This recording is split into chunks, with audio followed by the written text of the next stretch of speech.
जुन महिलाको साथीहरूको घेरा सानो हुन्छ वा जसका धेरै साथीहरू हुँदैनन्, उनी एक्लो होइनन्, बरु उनी सम्बन्धको वास्तविक मूल्य बुझ्ने महिला हुन्।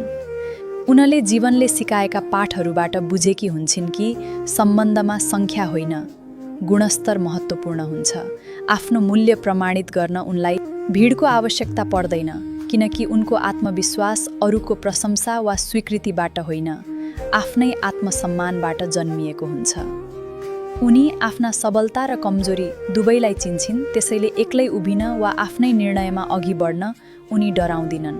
आफ्नो जीवनमा कसलाई स्थान दिने, कसबाट दूरी कायम गर्ने भन्ने विषयमा उनी निकै सचेत र छनौटपूर्ण हुन्छन्। समयसँगै उनले नक्कली मित्रता, अनावश्यक नाटक र गफगाफको वास्तविकता देखिसकेकी हुन्छन्। त्यसैले उनी आफ्नो शान्ति, सम्मान र मानसिक सन्तुलनलाई प्राथमिकता दिन्छन्। उनले यस्तो जीवन रोजेकी हुन्छन् जहाँ मनको शान्ति हुन्छ, अनावश्यक तनाव हुँदैन र त्यसैमा उनी सन्तुष्ट हुन्छन्। उनी पूर्ण महसुस गर्न सधैँ मानिसहरूको भिडमा हुनुपर्छ भन्ने सोच राख्दिनन्। आफ्नै साथमा रमाउन, आफ्नै विचारहरूसँग समय बिताउन र आफ्नो संसार निर्माण गर्न उनी सक्षम हुन्छन्।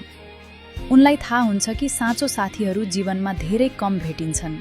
त्यसैले उनी धेरै नक्कली सम्बन्धहरूभन्दा थोरै तर विश्वासिलो र हृदयदेखि साथ दिने साथीहरूलाई बढी महत्त्व दिन्छन्। उनको सानो साथीहरूको घेरा त्यस्ता मानिसहरूले बनेको हुन्छ जसले समयसँगै आफ्नो इमानदारी, वफादारी र साथको मूल्य प्रमाणित गरेका हुन्छन्।